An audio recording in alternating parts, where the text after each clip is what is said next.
Diffraction grating किसी light की wavelength को एक्यूरेटली मेजर करना हो तो क्या इंच टेप से करेंगे?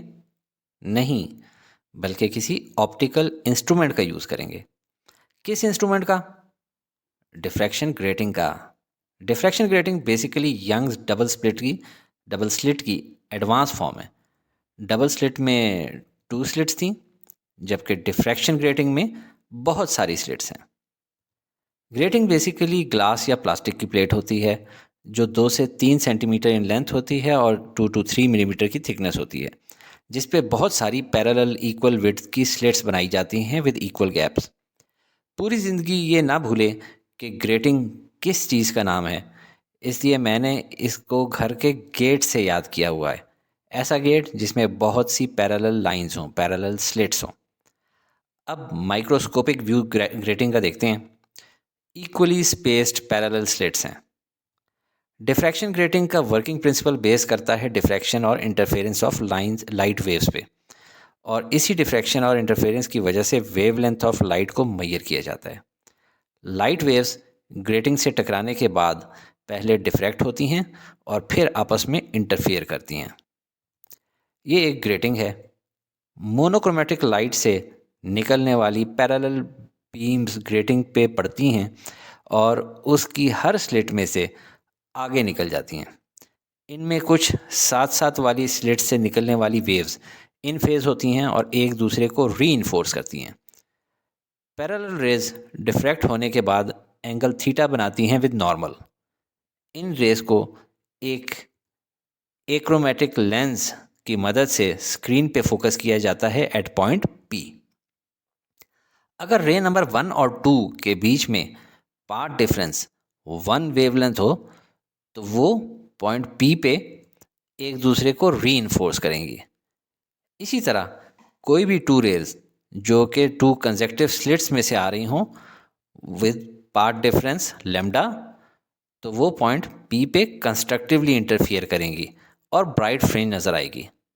लिहाजा कंस्ट्रक्टिव इंटरफेरेंस के लिए कंडीशन है कि path difference between 2 consecutive rays lambda हो। अब हम अपनी पिक्चर के इस हिस्से को थोड़ा जूम इन करते हैं। सबसे पहले तो ये रिवाइज कर लें कि ये एंगल थीटा कहाँ से आया। देखें, अगर ये यहाँ पे एंगल थीटा है तो इससे ऊपर की स्लिट से पैरेलल लाइन ड्रॉ करें तो उसका भी रे के साथ एंगल थीटा होगा।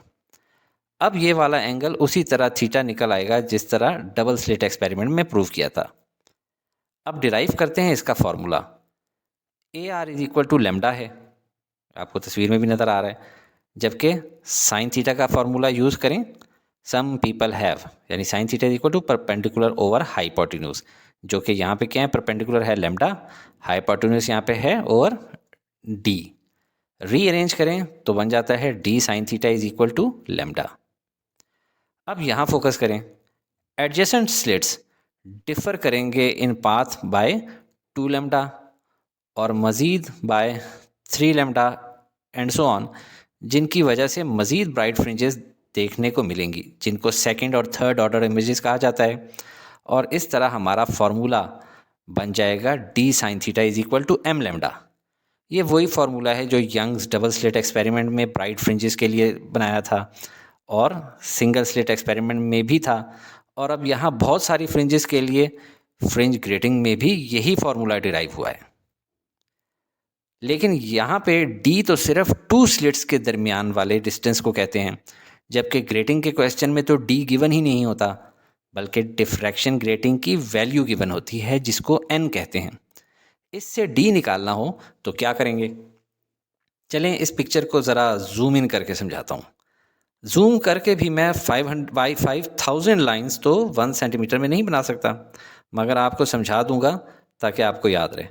चलें ये समझें कि ये फर्स्ट लाइन है, ये सेकंड है, ये थर्ड है, ये फोर्थ है, ये फिफ्थ है, ये सिक्स्थ है, और करते करते ये आखिरी वाली लाइन देखें 5000th लाइन। तो 5000 लाइंस कवर कर रही हैं 1 सेंटीमीटर की हाइट को। तो सिंगल लाइन की हाइट यानी डी की वैल्यू क्या होगी? 1 लाइन डिवाइडेड बाय 5000 लाइंस, और यूनिट सेंटीमीटर में होगी।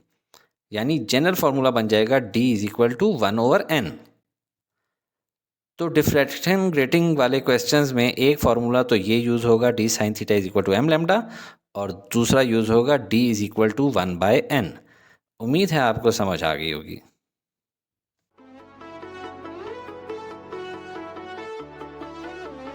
Study with me, a learning experience.